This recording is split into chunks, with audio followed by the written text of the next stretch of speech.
Welcome to the Period Besties Podcast with Stasha and Katie. Think about it as chatting with your best friends about all the TMI stuff you've never talked about before with two period coaches who've been helping hormones collectively for over 20 years now. I'm Stasha. And I'm Katie, and we're pulling back the curtain on what it's like in the world of menstrual coaching. From puberty to menopause and everything in between, we're here to show you how period coaching can save the day. We'll share practical tips and information you can put to immediate use to improve your hormones and happiness. We're removing the mystery, ending the taboo, and shining a light on just how powerful period coaching can be. So whether you need period coaching or are considering becoming a period coach yourself, these episodes are going to help you. We'll share stories, coach live on air, and bring smart, savvy guests to share their wisdom too. Let's start today's episode. Welcome back to the Period Besties Podcast. We're loving the series, loving feedback. Thanks everyone who's been listening and sharing. Today, we're going to tackle the menstrual phase in business, work, life, that kind of thing, making it very practical, partially in honor of my new book, Bloody Brilliant Business. It's out now. You can grab a copy of it, and we break everything down in the book by phase, by task, step by step. It's really excellent. And one of the things I get from people, and I've been talking about business and your cycle for a long time. I did my very first program, Cycle Syncing, for business was years and years ago. I think it was 2015, maybe. And then Your Business, Your Flow was my flagship offer for a long time. And every time I would launch it, someone would go, "Oh, I know what you're going to say for the menstrual phase. It's going to be just don't do anything, nap." And you know what? That can be true. If you're someone like me who has endometriosis or you have PMDD or something like that, you may need a little nap at that point. But a lot of people start to feel good when they get their period. A lot of people feel like the dam breaks, the crazy leaves, they feel better. They start to feel a lot better during the menstrual phase. And it is an important phase for your business, and it's an important phase for problem solving, which can mean stuff for your house, stuff for work, home, relationships, all that good stuff. So the menstrual phase is really quite an important phase of the cycle. And it's one of those phases that can give a lot of insights, clarity. It is where all those hormones come to rest. And so you can get a little bit of break from the noise in a lot of cases. And it really just becomes this really great place to tap into your why. I love to call the menstrual phase your why phase. Why? Why are you doing this? Why aren't you doing it? Why? Ask yourself all those why questions. So let's dive in to the menstrual phase and how we're going to use it to sync for our businesses and work and whatnot. Love it. I'm that person that gets a lot of clarity and actually energy as soon as my period starts. I wouldn't say the first day, because the first day I'm taking it as easy as I possibly can. I'm just trying not to overextend myself. I don't really feel social, but I definitely, by the second day, I have a lot of more energy and clarity. And I've been noticing that more, especially in the past 6-7 months. Like, it's when my period arrives, I'm like, oh, okay. With perimenopause, I feel like things have been up and down. And I'm like, that's when it really feels clear and energized and calm. I just feel calmer when that happens. So I've actually been thinking about this in a different way. And even with my business, because I was kind of before, when my period wasn't really necessarily feeling like as clear and energized, I was trying to avoid the first few days of doing things just because I needed more of a rest. And now I'm scheduling things because I actually feel like my brain works really well. Yeah, I think that's an amazing thing and a really good point, because everything changes, right? At puberty, things change. When we go through the decades, our hormones shift. Our teens are not the same hormones as our 20s, are not the same hormones as our 30s, as in our same hormones as our 40s, and clearly not our 50s. So I do love that you mentioned that, because I think something we often in our culture are like, I'm going to take this pill and then everything's going to be the same forever and it's done.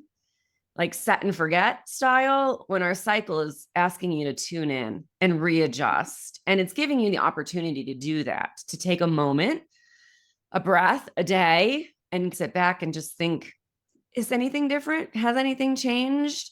It's one of the reasons I really like using the mandala book, because it's a year of charting. And then every year when I set up the new book, I ask myself, is anything need to be changed? Are there symptoms I don't have anymore? Are there symptoms that are coming up that are new that I haven't had before? Do I want to shift something? Do I want to look at something differently? Like the apple, I used to track food. I used to track sugar and gluten and things like that. But since I've got my diet really clean and clear and locked down, I still track sugar. But instead of tracking food in that spot, I've been tracking movement. And before that, I was tracking meditation. So do these things still serve me? Has there been a shift in my cycle? Do I need to change things up? So it's one of those things. It's like this year check-in that gives me the opportunity to go, have there been shifts in my cycle this year that I need to account for in this coming year, to track, to chart, to see how it's affecting me? And it's the same for the business, right? We all do like year planning. What do the numbers from the year before? Look at what sold, what didn't, all that kind of stuff. And then what do you want to do with the year to come? So I feel like that menstrual phase is that monthly check-in where you can go, what did I, really love doing last month? But this is a great time to ask, why did it work? Or why didn't it work? Rather than trying to assess those things in that luteal phase when you may be a bit harsh, judgmental. Use Maybe. those words. It can be the menstrual phase that eliminates some of that negative self-talk that's just you self-flagellating and is not real. So I really like the menstrual phase to sit back and look at those whys more than the luteal phase. You know what the problem is in luteal, but why is it the problem in menstrual? Or conversely, we talked about this last episode. When you're in that luteal phase and you're asking what's not working, because it's obvious, you get really frustrated over it, angry. That's the stuff you want to just, we're not doing this anymore. It makes me crazy. The menstrual phase is that why. And when you're in that luteal phase, you need to flip the coin. So what is working? What is doing what you wanted it to do? What is working effortlessly? What is, you're not even marketing it, and yet people are asking about it or selling it? What is working? And that's when then you go into that menstrual phase. Why is it working? It can offer so much insights, and it could completely transform marketing or sales, or even what you're choosing to put out there. Maybe it's saying, I love this program, but no matter how hard I market it, it's not getting traction. And yet this program over here, I'm not even advertising it, and yet people are dinging through. So what if I took that program and spent more time on it? Why are people signing up for it? Why is it hitting, even though I'm not even marketing it? Why is it working? Or systems or relationships. This one employee is doing a really great job. Why is she so good? And kind of digging in, because then you can replicate that when you need to bring new people on board, that kind of thing. Yeah. And definitely too, if you're working in corporate, it's a really good time, especially if you're managing people or if you're looking to get a promotion and growth, to really look at what's working and what your strengths are too. And like really writing that down. And that's what you bring to the meeting. That's what you really showcase, because you can really get clear on that. I'm just laughing because I'm thinking about where I was in my 20s and early 30s when I was in corporate. And I feel like my period was a little bit of a roller coaster in terms of like the day before I got my period, I felt like a hot mess. And I felt like nothing was working, right? And then I would get my period and I'd be like, oh, okay. Oh, maybe I shouldn't have had that reaction. How do I change my reaction when I'm working in a corporate setting? How do I actually hold my emotions closer to my chest? Because I do not have a poker face. I try really hard, but I do not have a poker face. So I will never be going to Vegas and winning anything in poker. But I think of different points in my career, whether I was working for myself, whether I was working for other people. And really, now that I have so much more clarity on the cycle, really sharing that with other people and just being like, yeah, you're feeling a little not like yourself today. Let's write this down. Let's not share everything that we're feeling.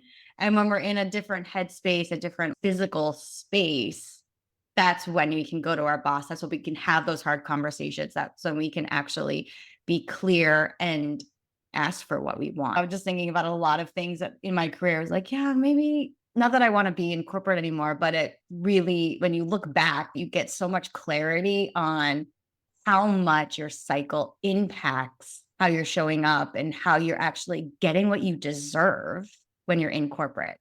Yeah, 100%. And that's true across the board. Really, we as humans connect through story.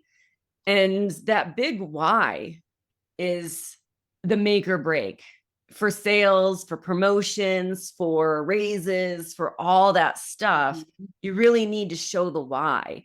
We talk about it in sales all the time. Why does this client want to hire you? Why are you the right person to help them? Or why not? That's one of the things I like about sales calls is it really can make it clear, oh, you know what? This is not a problem I'm equipped to handle. I do have a friend to refer you, or have some ideas, right? You do try to help anyway, even if we're not the right fit. But that why is an essential key to making a sale, to getting a raise, to getting that promotion, to getting the job, going through the interview process. Why are you a good fit for this company? Why do you deserve this job? Right? Those are very classic questions in an interview.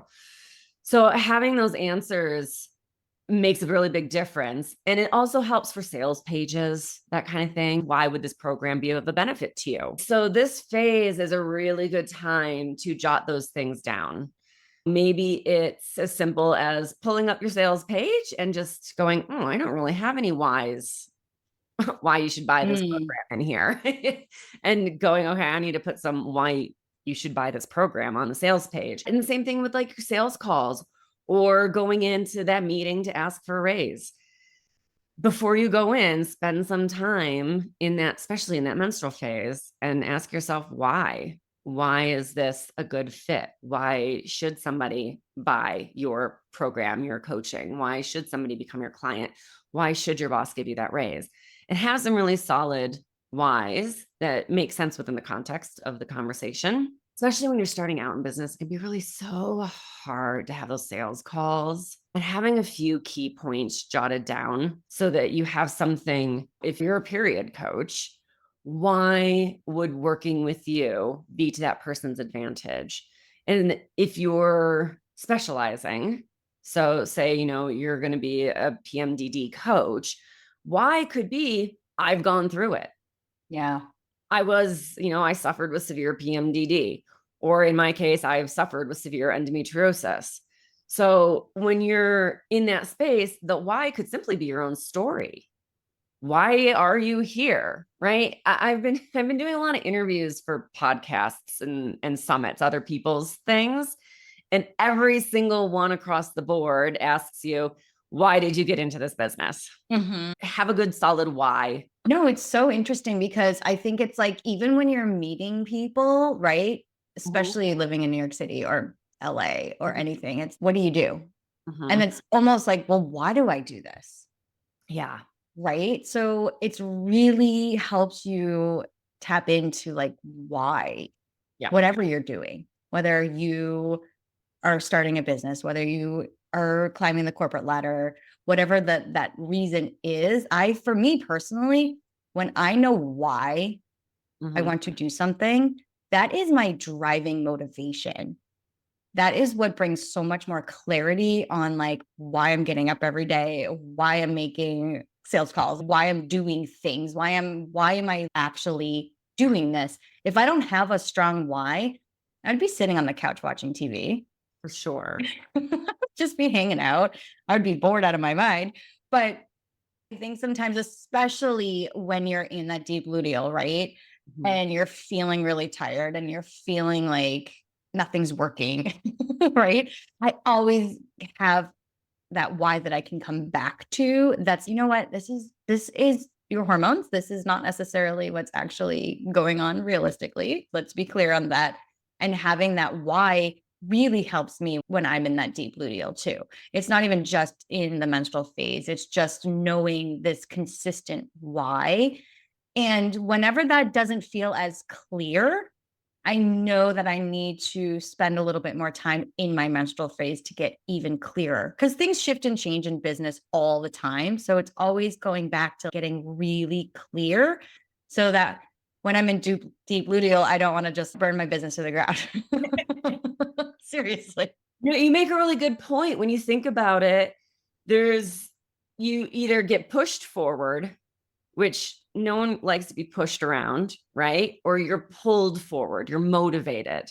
That's the difference between having a solid why and not. Yeah. Right? You either get pushed into something, well, I'm doing this because I need money, or you're pulled forward, I'm doing this because it is soul satisfying and I can make money doing it. Right? One of them is going to be motivating. The other one is going to be drag yourself to work. And then you are part of the meme culture of, I can't believe I have to get up and I hate this job. And when am I done? And oh, it's only been 5 minutes. Right? So you can actually have a business that you love, work that you love, and move forward. And that's really that why is pulling you forward. And even as an employee, obviously people love their jobs working in other things, doing things, right? Nonprofit work, right? I'm in the process of trying to nail down the very beginning steps of a nonprofit. And that is a lot of why work. I am definitely looking forward to my period in probably another week or so, because I feel like that'll get really clear for me. Yeah. I have a bunch of questions ready to go. I've been pulling the questions together and asking for help from other resources as well, and doing all that. And a lot of them, I keep going, oh, that is a menstrual phase question. That is an answer in menstrual. And when we were talking last week, I shared one of the things in the book is the problem client principle. And so we talked about what a problem client might be not showing up or showing up late or that kind of thing. And so what the problem is that your client is not showing up. And so they're not getting the results. This is going to cause a problem down the line, because at some point they're going to be like, your work doesn't work. And you can't just turn around and be like, well, you didn't show up. I mean, you can, but it's better to solve the problem before it comes out as a problem and solve it ahead of the curve, right? So that why phase is going, okay, this client has been late or not showing. Why? Why do we think that is? And this is your opportunity to maybe go through your notes with what's been coming up for them. And maybe the why is that they are not succeeding. They're not doing the homework. So they don't feel like they want to come to the next session because they don't have anything to report, or they're getting too close to something traumatic. Maybe you notice, oh, every time this subject comes up, they shut down. So it may be a matter of going back through their notes and looking for a why in the notes that you've taken from their sessions. Whatever it is, knowing that why, or not knowing and going, okay, we need to have a conversation about why this is happening. So this is a good time not to have the conversation, but to jot down some questions. Why are we showing up late? Why are we hesitating? Why are we not getting the homework done? Why is this particular topic causing issues? Whatever it is, this is a good time to jot down a lot of those why questions, so that in your next session, especially if you're in your menstrual phase, the odds are that you're one session away from follicular, right? If you do the 2 every other week, twice a month model, you're either not going to have a call when you're in menstrual, or you have a call in menstrual. And depending on where you are in that menstrual phase, you might actually be ready to ask those why questions, right? Like you were saying, now you're feeling like the menstrual phase is really up. You've got the energy and that kind of thing. I block off my calendar. I'm not seeing anybody. So depending on who you are and your take, you may even, but I would say before you have that conversation, take a moment and think about why it could be. Maybe offer some suggestions. Your clients often have no idea why they're not showing up. And at the end of the day, fear of failure and fear of success are 2 of the motivators. So they could be afraid that if they succeed working with you and they don't have this terrible PMS anymore, what's that? Does that just mean they're going to have to work it? Maybe having the bad PMS is giving them a day off. And if they get the help from you, then their husband or partner or kids are just going to go, oh, well, now I can demand more from you or work. Yeah, that's a good point. Right. So there's that bit of fear of success in there. We talk about it with business as well. Sometimes you just fear, if I'm successful, my relatives are going to want to borrow money from me, or I'm going to have more tax problems, or my insurance is going to go up, or whatever. Right. There is a lot of fear of success as well. And then, of course, fear of failure. Right. We all have a level of fear of failure. So if I don't try hard, then I don't have to worry about failing. So keep those two things in mind as well when you're working through those why questions, and for yourself as well. A lot of times when I'm in that why phase, I'm like, okay, let's talk fear of failure, fear of success, because often one of those two things is causing an influence. It doesn't really matter that those two sides of the same coin often affect us. And the menstrual phase is the perfect time to go, is fear of success or failure rearing its head right now? Am I self-sabotaging because of it? Yeah, that's really interesting. I didn't really think about that. Is there anything in the book that in this why phase that would surprise people? Because like we mentioned earlier, I feel like the menstrual phase has gotten an interesting reputation of do nothing, right? Which great if you can figure that out, especially if you have endometriosis, especially if you have cramps that are like so painful that you need to rest. Please rest. There's no crown, there's no winning by pushing through. But I'm just curious if there's anything that would surprise people about this phase in terms of like how to work through it in your head, or anything that you put in the book that would surprise people about this why phase. You might have already shared it, but I'm just curious. Good question. I don't know if it's this book. I definitely found that in the Revolution book, when we were talking about some menstrual rituals, that people were surprised to realize they were already doing them without realizing it. That was a big surprise. I do think that in a lot of business advice out there, and a lot of the business gurus, they talk about taking time off of work, right? Sage Levine talks about she takes a week off every month, right? That's her big brag, as I only work 3 weeks a month. And then you see that echoed in masculine business books as well, in the 4-hour work week, that kind of thing, right? So you see time off lauded as a sign of success a lot. And I would say that as somebody with a cycle, what might be surprising is that you can do that without having achieved the success, without having achieved the $1 million a year income, or whatever your sign of success is. You can actually start taking that time off. And a lot of people do like to take it off around their menstrual phase, even if it's good, simply to honor themselves, or to honor the women who came before them that didn't get that opportunity, or to spend time in one of my students calls it her menstrual cave. She just tucks in. She doesn't have menstrual issues. She just really likes to honor this time, to be with it. She often says that some of her best ideas come during this phase, which when you take that time off and you're especially in such a deep phase, lonely, mentally, emotionally, it is quite often, if you give yourself that space, the genius flows in.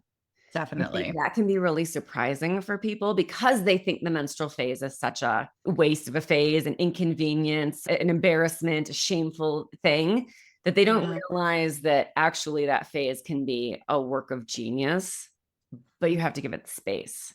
So even if you don't have that menstrual problems or anything, I really do think if you can manipulate your schedule, which you can, if you're working with flow, you are getting more done in less time. So you really absolutely can get more time off, and taking day 1 or day 2 or day 3 as a break, a little 3-day weekend for yourself, wherever it falls, and having your menstrual cave, your red tent, your red yurt, you whatever mental prepared space you want to be, and incorporate some of the menstrual rituals. I have a freebie of menstrual rituals, and it's simple things: red sheets, a red candle, red tea, napping, snacks, whatever it is. There's lots of options in there just to make it fun and interesting and celebratory instead of shameful and it can really be the place where the ideas drop in. Even in endometriosis brain fog,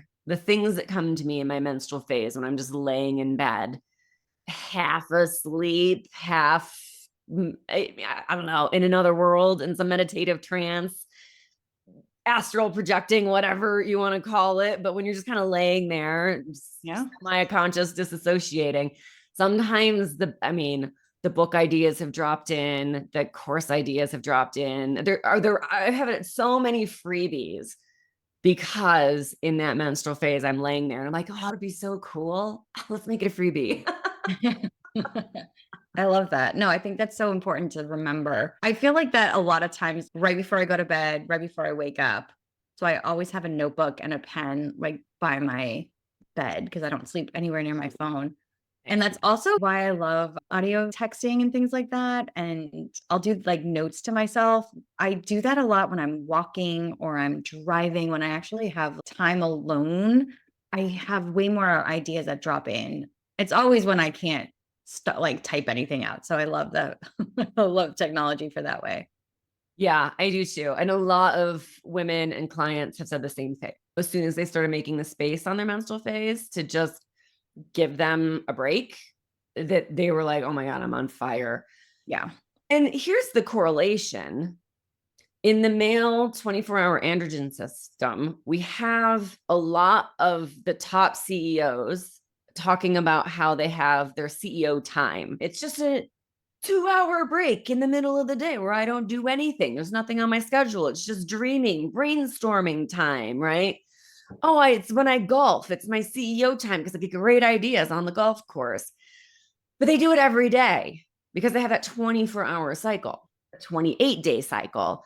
The equivalent to that time is our menstrual phase. It is the equivalent in the 24-hour day where that afternoon dip, maybe you take a nap, maybe you eat sugar and drink coffee to combat it. But that dip is essentially the menstrual phase. But for women or anyone who's cycling, that's the menstrual phase. It's that 3 to 5 days instead of that 2 hours once a day. Not to say that we don't have a cortisol dip, but in the male versus female, we're going to say cycles, that's the equivalent. So if you're going to take CEO time, maybe instead of saying, oh, I'm going to take an hour every day to be my CEO time, go, I'm going to take day 1 and day 2 off. And that's going to be my CEO time where I'm just going to relax, kick back, and give myself a break. Take the time off. No calls, no schedules, no calendars. And if something hits you and inspires you, perfect time to jot it down. Perfect time to leave it for your follicular phase to handle, but jot it down, voice memo it, mind map it, draw it, collage it, crochet it, whatever it is. It's a really good time to let yourself be open to divine inspiration. Yeah, I think it's great to just the idea of just allowing and giving yourself permission to slow down so that brilliant new ideas actually come in to your body. When I'm so busy and running around, like my head is so full, like nothing can come in. There's no room. Where when I'm taking a slower approach, that's when things drop in. So I think it's just one of those things like for creative genius and relationships, whatever it is, that why just starting with giving yourself permission to slow down and give your brain some space because things can't come into a full brain. It just kind of bounces off. Yeah, absolutely. I really think that making that mindset shift, as you were just saying, giving yourself the permission to have the space, to have the time. Does that mean you are a different human being all of a sudden? Because we think of everything through how we're perceived. And so does taking time off during your menstrual phase make you feel like you will be perceived as lazy or perceived as unworthy or perceived in a different way? I think it's such an interesting conversation that's been coming up, and I can see it in so many different respects for women and women presenting women. that it's just so interesting to see how things shift and change over the course of your life. And I love, again, how much the menstrual cycle has a built-in system to help you work through it and remind you to think about it. And Yeah. is it time for a change? Is it time for a different perspective? Is it time for a mindset shift? Has something changed that you can embrace or let go of? And how does that feel for you? Because, right, taking time off might feel really awkward. Somebody says to you, what if you took a day off? Your initial reaction is going to be, oh my God, I don't even know how to do that. I can't take a day off. I don't have time to take a day off. Yeah. I will say, if I gave myself a day off, I would know exactly what to do at this point in my life. Because you've experienced it. Yeah, because I've experienced it. I definitely, even in corporate, there were certain times where I was like, I mentally need a day off. And I did that. I would call in. I would just say I was sick, because nobody gets you in corporate. When you say you're taking a personal day, it's easier just to say, I'm sick today, I'm not coming in. Maybe things are different now in corporate, but it just seemed like easier to just say that. And I would just walk around New York. I would get lunch. I would just take a slow day. It felt weird at first, but the more that I did that, I honestly think it was harder for me when I started my business to take a day off, because now it was all on me. Versus if I called out of work, like I could just go in the next day and finish whatever it needed to get done. Versus if I don't work, I'm not getting paid. Very, very different approach. So I think at first that was really challenging. But now that this is my 15th year of business, I've definitely gotten way more comfortable. And then adding kids into that layer, I said to my husband, I'm like, all I want for my birthday is I want to wake up. I don't want anybody here. And I just want someone to bring me food all day long. And I want to lay on the couch. He's like, what? I just want to be in my house by myself. He's like, okay. Like, he was just shocked by that, because I was like, I used to have lots of couch time, and now I don't have a lot of couch time. When it's couch time, we're usually watching Disney, which is fine. But I want to kind of zone out. I think there's always that learning curve when you're starting out in corporate, when you're starting your own business. But we both know burning out is the worst thing that can happen on either sides. Again, no matter if you're working for yourself or if you're working for somebody else. And it is very easy to burn out, especially when you kind of go.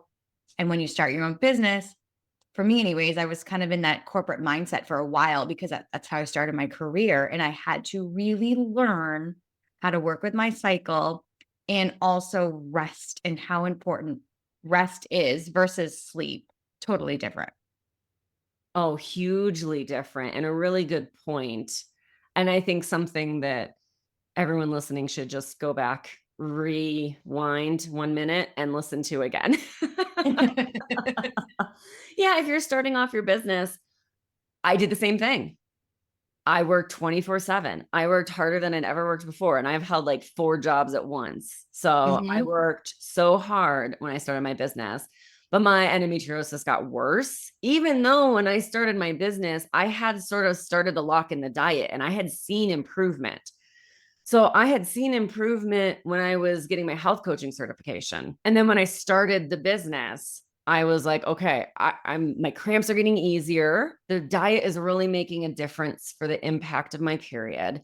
I'm going to work really hard. And then my period got really bad. And at the time, I was eating cleaner than I've ever eaten in my entire life. Everything was 100% made at home by me. I was also running a kitchen. So I was doing clean dinners. So I was running a restaurant once a week that I would take over other people's restaurants to run. And then I had a farmer's market booth. So I was making all of my own krauts and ferments and kvases and kombuchas and all of the food for clean dinners. And so I was eating everything that was left over as well. So like I was super clean, and working like a crazy person made my period worse. Yep. Worse than all of that other work I had done. And that was the impetus for running my business with my cycle, because that was it. I did the same thing. I worked really hard. I was like, okay, I'll work 24/7 for the first 3 years and then I'll get a day off. And I very quickly, it did not take 3 years for me to go, oh, this does not work for me. No. But it was amazing to see how in my clients, they were mostly less extreme, right? They were more dealing with acne or PMS or things that weren't as extreme as endometriosis. I do have PMDD clients, which I would say is an extreme similar to endo. Yeah. But the non-extreme clients all had businesses, and I was shocked to see how much it improved their businesses to run their businesses with their cycle. Yeah. It's when I realized that your business and your cycle, when they are synced up, you are balancing your business and your hormones at the same time. But if you're not running your business with your cycle, you're very likely dragging your hormones further out of whack. Oh God, 100%. Yeah. Yeah. Especially when you start your business, 100%. Because I wonder, I'll have to look back and see how quickly. I still remember writing a newsletter, staying up because I was working full time and starting my business. And I remember being up really late writing a newsletter. And I looked at my husband and I was like, I think I'm going to get sick tomorrow. He was like, you're not sick. I feel really run down. I should be going to bed. For whatever reason, I feel like I have to push this newsletter out right now versus going to bed, waking up, figuring out something else the next day. And I woke up the next day and who knows? I just remember waking up and being sick and having to call out work. And I'm like, I knew it. I just felt that run down feeling. And that's when I was like, okay, I'm going to need to either go full time with my business or stay with this corporate company. And I ended my contract with that company and went full time with my business because I was seeing clients before work, in my lunch break, and then after work. And I'm like, I can't do that. I don't know. Nobody should do that. And the world is a better place having you do this work in it, frankly. So thank you for making that choice. Well, thank you. Yeah. I just remember being like, this feels harder than it would be if I just had a corporate job. Why? Like doing both, you know what I mean? It just felt, Yeah. and in your brain, I just felt like my brain was always about to explode because I had to-do list for corporate. I had to-do list for my business. And then there's obviously never enough time to do everything. No. And at some point you have to make the leap. You have to let go the security blanket of the job. And well, and I hated that job so much. So it was easier. It took a while, obviously, but then the clarity and all of that, I was like, I'm miserable. I don't want to be here. So I think I'm making everyone else miserable too. It's time to go. Yeah, I really liked my job that I had. I was the teacher trainer for a studio in Los Angeles. So I was teaching the teachers in yoga and ballet bar and classwork and stuff. And I loved that job. I was also working at a restaurant and I was running clean dinners and I was starting the coaching business. So that was a poor job point. But fortunately, partially, the restaurant fired me, which I had worked out with the manager because I wanted unemployment. So Yes. I had worked out with the manager to get me fired so that I could get unemployment. So I had a little buffer income, but the studio shut down. And that's probably the thing that saved me because that was when I went, oh, now I really do have just clean dinners and coaching. And that was when it was health coach by day, rebel cook by night became my tagline. I love it. All right. So for everyone listening, your menstrual phase is a zone of genius. If you give it the time and the space to be so, let it. Use it to dig out your whys, to tell the stories that you're going to have on your sales pages, on your landing pages, in your calls, in corporate, if you're asking for a raise or a promotion, that kind of thing. And don't underestimate its amazing powers and give yourself a break. Burning out is useless for you, for your clients, for the world, for everybody. So there's no win in burning out. There's no need to burn out, and you can do it all with flow. So you don't have to. Use your menstrual phase for its superpower, its why power, and enjoy it. Yeah. Yes. I love that. I love that closing line. Amazing. So go buy a copy of the book if you haven't yet. And we'll see you back here next week where we're going to dive into the follicular phase, which is the phase I think everybody's going to be like, yes, this is my rock and roll phase. And I'm going to tell you how to use it so that you can get every ounce of juice out of your follicular phase so that you can take your menstrual phase off and just have a little like chill ceremony with yourself if you want. Yes. I love that phase. And then ovulation. Yeah, that's going to be a good one. I know. All right. Well, thank you everyone for listening, and we will see you in the next episode. Bye for now. A big shout out and thank you to our sponsors for today's episode, Period Coaching School and Katie Bresek Wellness. Thanks to you, our favorite bestie, for listening to the Period Besties Podcast, where no topic is TMI. And of course, share this episode with your besties. Remember to leave us a 5-star review, nothing less than the best for us besties, and subscribe wherever you listen to podcasts. You can follow us on Instagram at Stasha Washburn and at Katie Bresek, or email us at periodbestiespodcast@gmail.com. Check out more about us at katiebresek.com and periodcoachingschool.com. And of course, check the show notes for free goodies and extras that support this episode. We'll see you on the next episode. Bye for now, besties.